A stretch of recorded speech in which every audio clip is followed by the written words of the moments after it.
Hello, I'm Pete Torriello. And I'm Maureen Torriello. And we are the Sonic Boomers.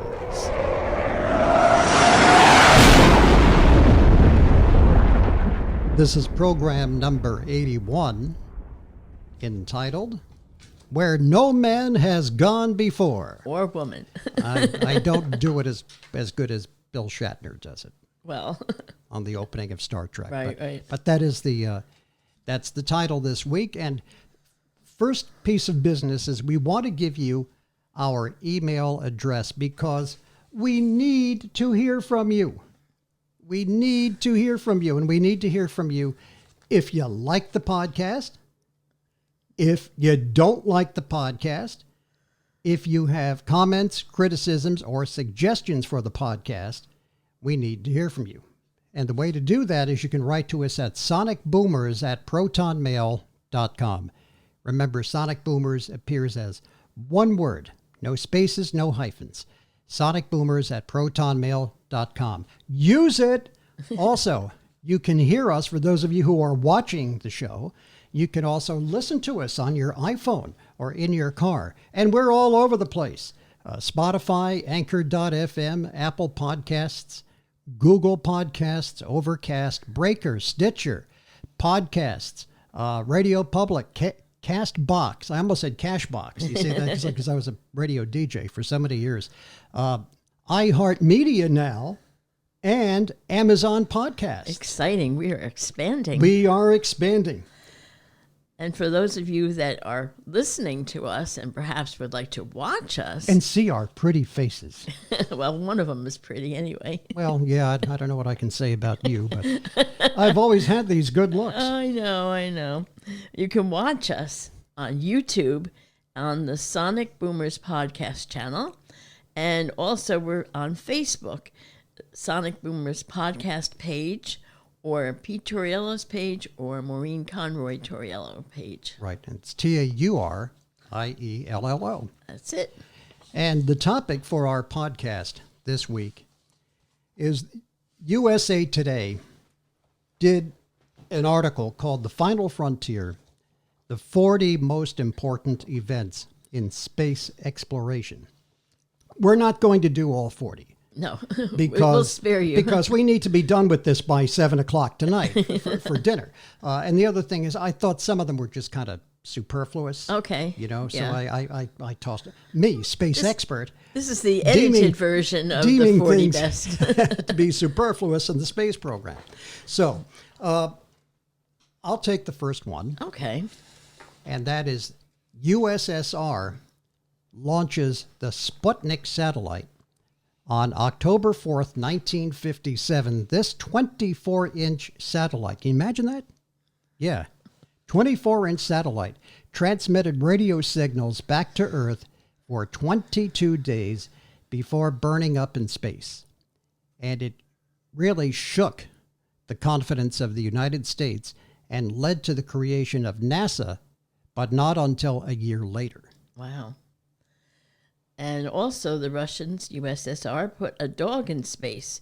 It was a stray husky Spitz mix named Laika, who died of heat prostration on the fourth orbit. Yeah, poor Laika. Well, Laika was doomed no matter what, let's face it.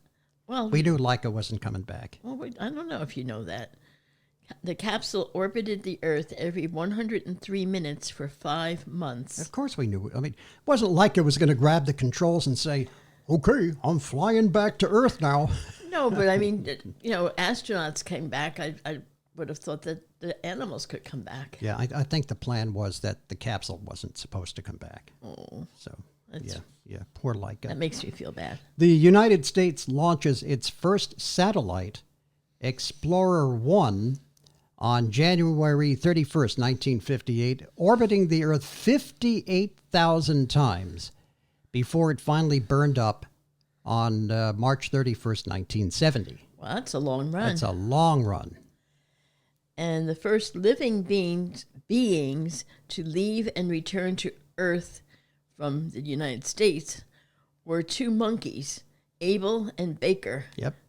They were launched on May 28th, 1959, for a 15-minute flight It led scientists to believe that manned spaceflight was possible. And of course, after that, Yuri Gagarin became the first human being in space, circling the Earth for the Soviet Union in 108 minutes, another shock to the United States.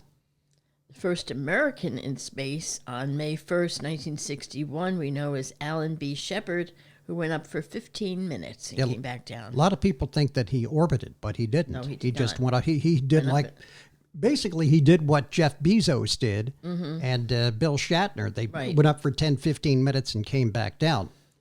Also, John Glenn would eventually become the first American to orbit the Earth on February 20th, 1962. I remember when the rocket was lifting off, they said, "Godspeed, John Glenn." Yep. Yeah. What was it? 3 orbits, I think he did. Yeah.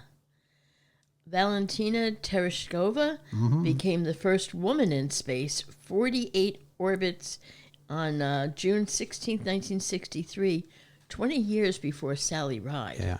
Yeah. Can you imagine that? Imagine that? Alexei Leonov for the Soviet Union did the very first spacewalk. It was not Michael Jackson, or I guess that would be a moonwalk. 3 months later, Ed White would do it for the United States with our first spacewalk. The walk was 10 minutes. Yeah. Yeah. On June 4th, 1965, the Mariner 4 satellite takes the first pictures of Mars. February 3rd, 1966, Russia again lands the first spacecraft on the moon and appropriately named Luna. And March 1st, 1966, Russia puts a spacecraft on Venus, the Venera 3. June 2nd, 1966, the United States lands its first spacecraft on the moon, Surveyor 1. And in September 5th, 1968, Russia... Zond, yeah, the Zond 5. Zond 5 is the first spacecraft to orbit the moon and return to Earth. And then in 1968, Apollo 8 became the first manned spacecraft to land on the moon, but there was no moonwalk. And July 20th, 1969, Neil Armstrong and Buzz Aldrin walk on the moon. Do you remember where you were? His friends used to call him Balls because he was a gutsy guy. Yeah, do you remember where you were? Yeah, well, I was down the shore. Our family was on vacation. I know exactly where I was. I was in the car with my mom and dad, and we had just arrived in Florida, and we were driving to see relatives in Miami. And I remember my mother and father got mad at me because I hated Nixon. Mm-hmm. And they were saying, "Oh, President Nixon is waiting at the White House to speak to the astronauts." And I'm like, that jerk ought to drop dead. What's he got to get his face on the... He's got to get his face on the camera. These guys are the stars. They're landing on the moon. They ought to leave Nixon on the moon. I'm going. And my mother and father were like, "Why don't you shut up back there, Yeah, Peter?" Yeah. I remember being very disappointed because we were down the shore, and in those days, shore houses did not come equipped with all kinds of extra things. So we brought our little portable black and white TV down with us, and the reception was so bad we couldn't watch it. They got better pictures coming from the moon than they did down the shore. And so like and I love the space program. Oh, I know we'll you talk do. about that later maybe, but I was enamored with it, and it broke my heart. I didn't want to be on vacation. I wanted to be able to watch this, and I feel like it was one of the biggest events in space history, and I did not really get to see it. Yeah, I think I actually saw it because by the time that they were starting to walk out onto the moon, I think we had arrived at our destination and we were watching it on television. And I was still railing about Nixon, and they were still telling me to shut up. So that's how that all went down. I do remember being on the boardwalk at Seton Hall. Yeah, right. Seaside Heights. Come to Seton Hall University. You'll love the boardwalk. Oh, my gosh. Senior moment.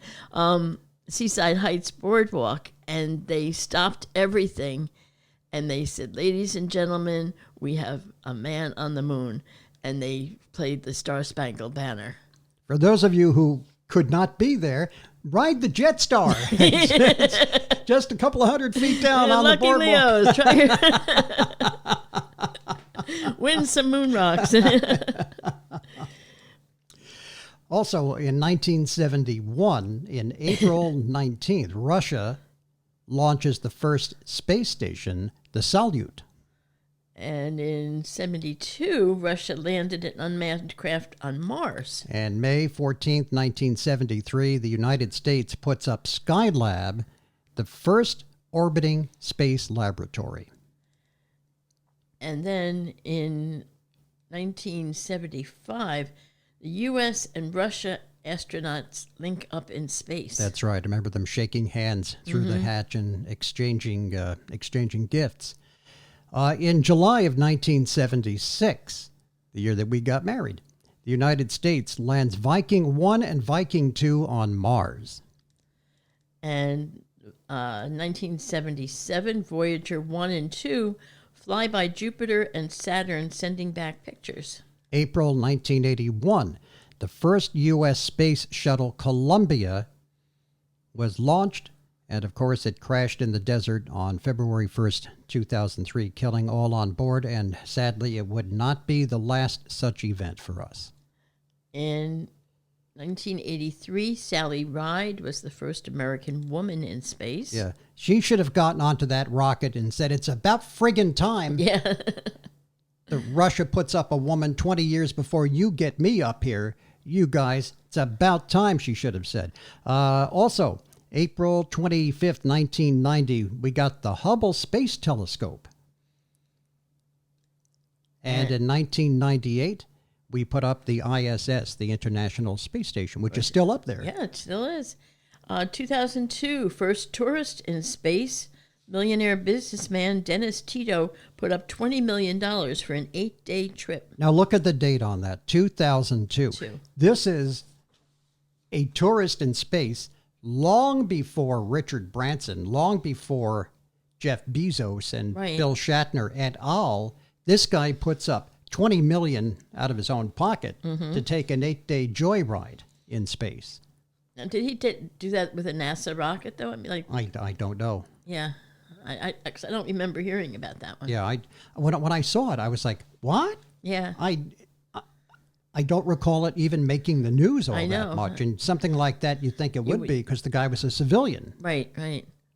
But maybe we'll have to There's a research TV show. If any network bigwigs are watching, Civilians in Space. There you go. There's an idea. Why, Maureen? Because you're the idea man. I am the idea man. Also, we had, let's see, we're on page 3 now. So we've got 2020. We're up to 2020 to August 6th. We had the Mars rover landing. Remember the pictures coming back from there were fabulous. It was just a perfect, everything that was supposed to happen happened. Right. When it was supposed to. It was just a perfect, I remember the people at the mission control were like going nuts. Yeah, it was exciting. 4/11, Elon Musk's SpaceX Falcon 9 makes a delivery to the ISS and returns to Earth, landing on a drone ship at sea. Who doesn't love Elon Musk, you know?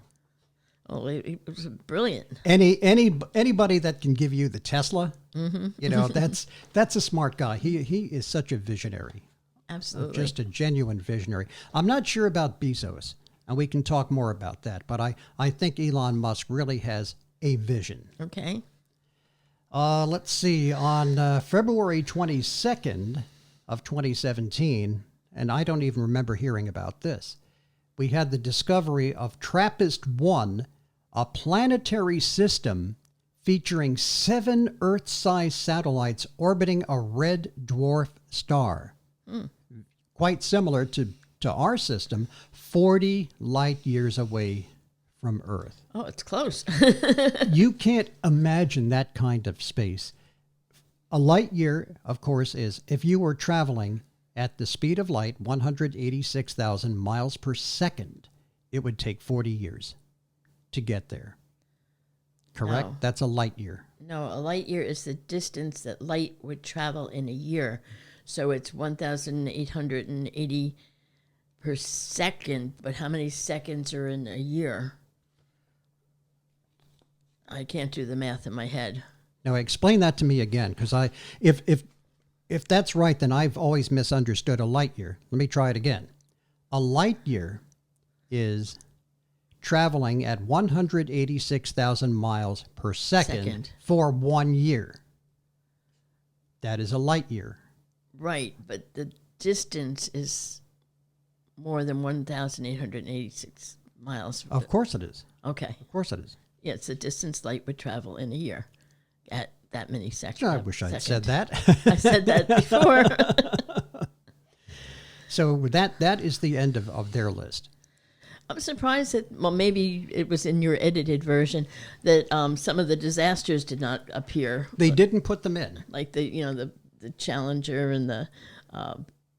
I think that they were looking for things that were achievements that moved us forward rather than were negative. Right, fortunately and unfortunately, you learn from the tragedies just as much as you learn from the successes, I think.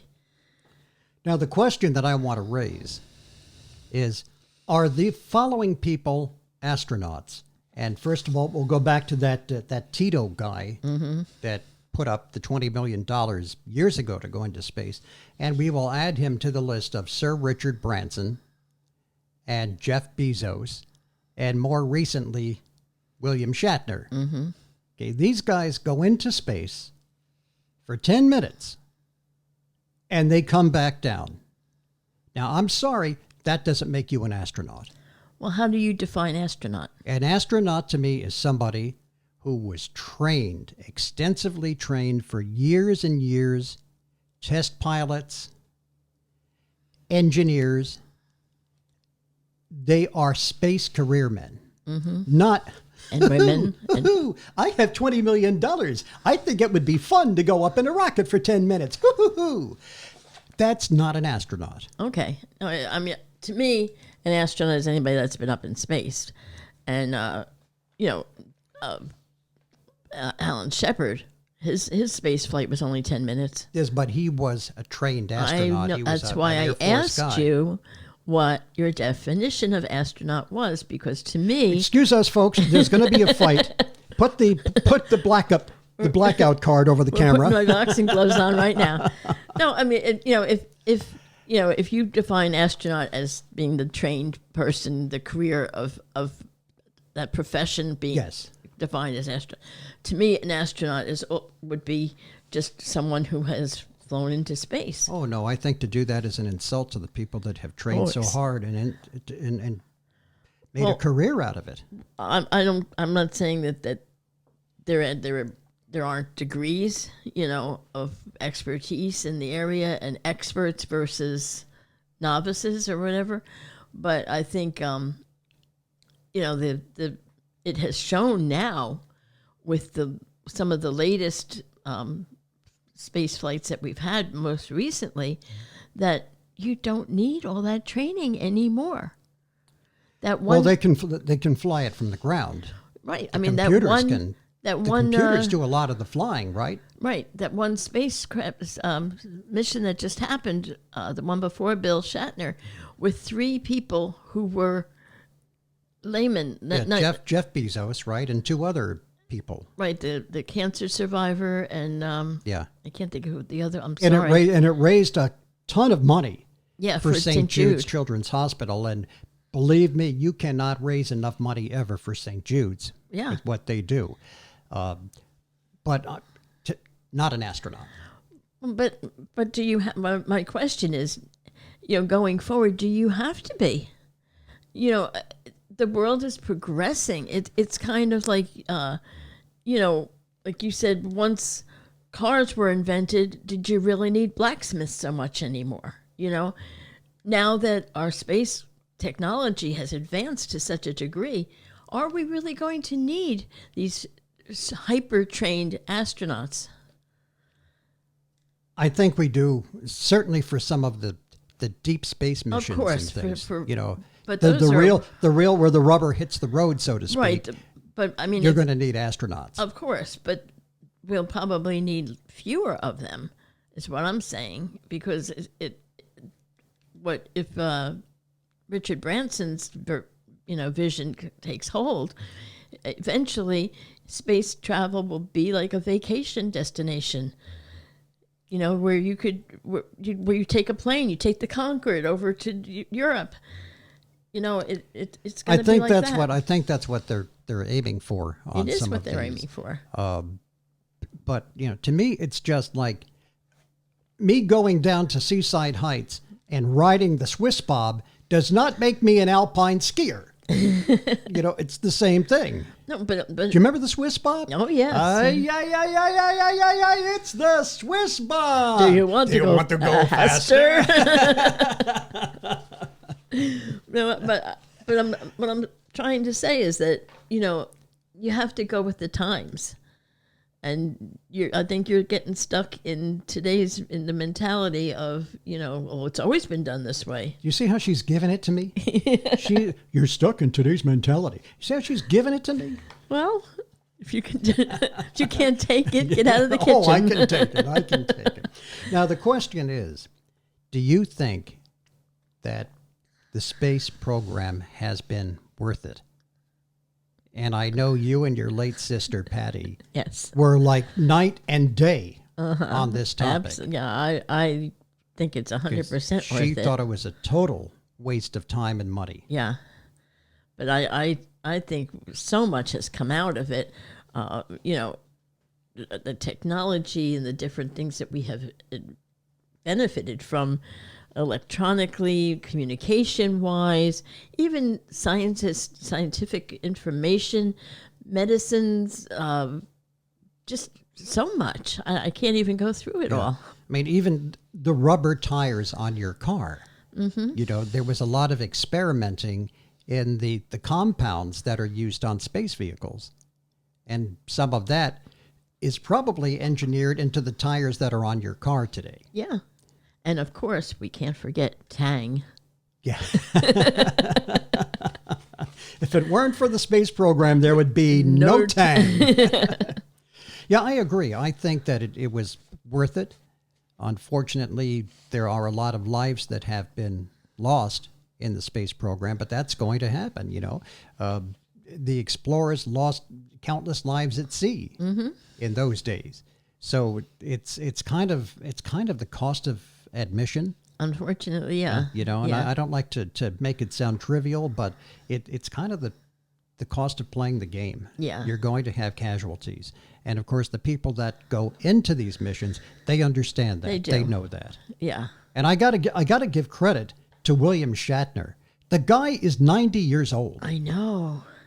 But, it must have, I don't know if it ever crossed his mind when he was in that rocket, maybe thinking, this rocket is slower than the Enterprise was. The Enterprise traveled at multiple light speed. Yeah, right. I guess so. Yeah. Boy, this thing can't get out of its own way. But what I it really would have been funny if he came off and said that. Is that the best you got? But I was really touched by William Shatner's reaction when he came off. He was visibly emotional and moved by the experience, and that really touched my heart, and it made me really say good for him. You know what bothered me? What? He was talking to Jeff Bezos afterwards, and Bezos looked like he was bored. Mm. He had this look on him where he was almost like looking at his watch. Yeah. Well, I think he's thinking about making his next 10 billion rather than listening to what Bill Shatner had to say. I really thought it was kind of, I think he tried to feign interest. Well, here I go. But William Shatner, he obviously this was emotional and, not pre-planned his comments or anything like that. And he was rambling, for the TV soundbite world. In real life, it was fine, but for TV purposes, it wasn't. But Bezos should understand that because he made that trip himself. Yes. But I think, Bezos is his mind's not on the next 10 billion. His mind was on the TV production value of the moment. Yeah. And what bothered Where's the sound bite here, Bill? Yeah. Yeah. And what bothered me more was the people hooping and hollering Wasn't that in terrible? the background. Wasn't that terrible? You know, I get it. You know, it was exciting. They're celebrating, but Shatner was kind of the star of that ride. Yeah. Everybody was interested in Yeah. him because 90 years old, the Star Captain Trek, Kirk. you know, all that. He was the star. Yeah.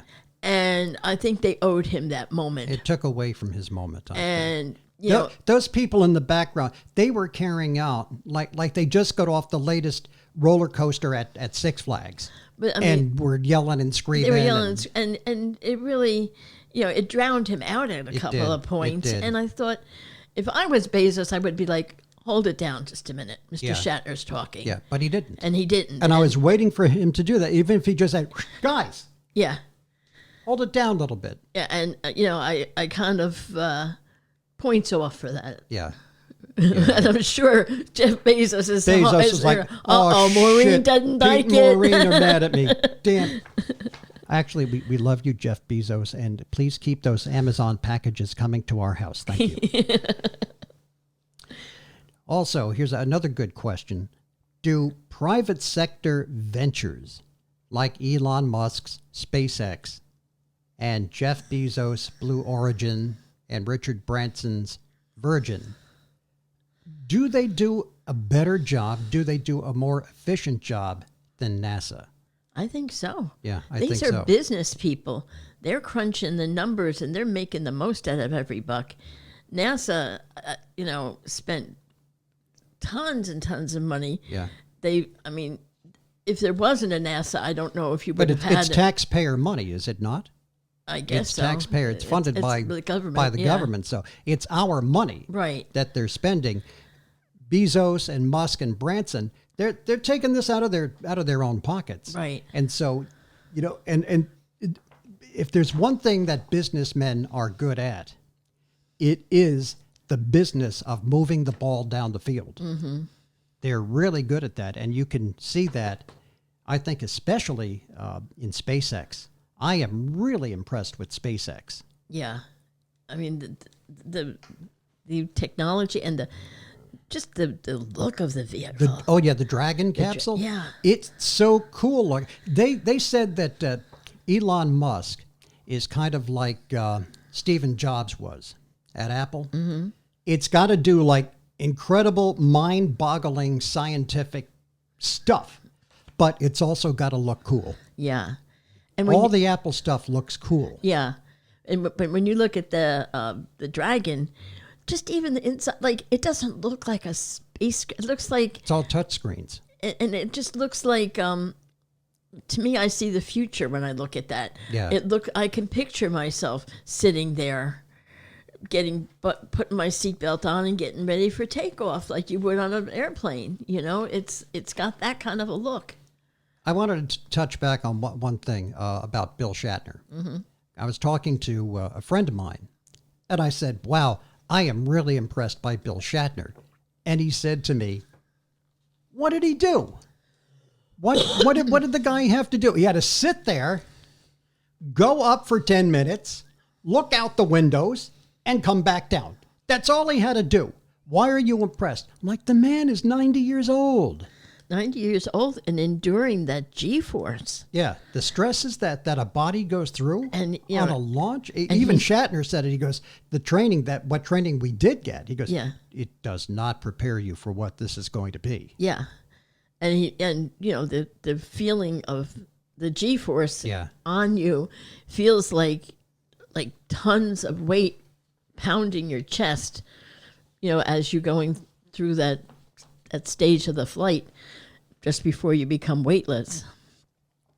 So that's our space program show for today. And now, Just one more thing. we have to recommend the book. Yes. Yes. If you found this interesting, or if you're a space cadet like me, this No argument there. the book, The Space Barons, Elon Elon Musk, Jeff Bezos, and the Quest to Colonize the Cosmos by Christian Davenport. Yeah. Is an excellent read on, and it also mentions, it also talks about Richard Branson in there as well, and it gives you each of the three men's companies. They all have the same goal, to eventually make space travel accessible to normal people, normally incomed people. Yeah.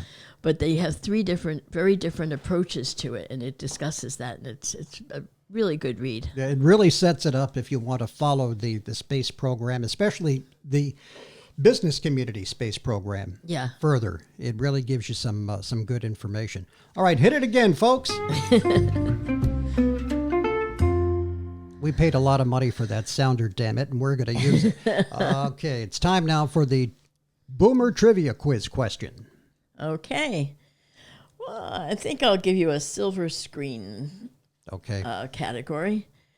Again, I like to pick ones. I mean, I could kneecap you and pick ones that I know you'll never get, but I don't want to do that to you because I'm a nice girl. So I'm going to pick one that I think there's a 50. Smile and nod. I think it's like a 50-50 chance that you'll get this one. Okay. What crazy group of guys started institutionalizing nostalgia after their wild performance at Woodstock?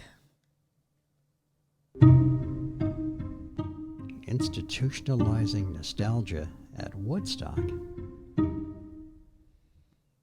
Wow, I don't know. You're going to hate yourself. Sha-na-na. Oh, man. I thought you might have. No. Okay. Wow, that didn't come to me at all. Okay, well, sorry. Yeah. Sorry. Oh, well, what are you going to do? All right, let me see what I've got here. Okay, I think you're going to get this one. Who served as president of the Screen Actors Guild from 1947 to 1952, and again in 1959? Now, I should know this because that's my union. Mm-hmm. Let's see if you know it.